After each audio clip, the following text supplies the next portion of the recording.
जटाओं से है जिनके जल प्रवाह मात गंग का गली में जिनके सज रहा है हार विश्व जंग का दमन दमन दमद डमरू कह रहा शिव शिवम तरल अनल गगन पवन धरा धरा शिव शिवम तरल गगन पवन धरा धरा शिव शिवम।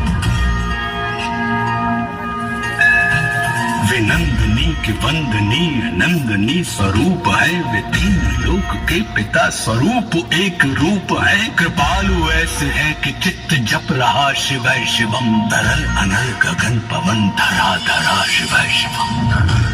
गगन पवन धरा धरा शिव शिवम। है नीलकंठ सौम्य नील पंकजा समान है मनुष्य क्या वे देवता के दंड का विधान है समक्ष उनके काल स्वयं भज रहा शिव शिवम तरल अनल गगन पवन धरा धरा शिव शिवम।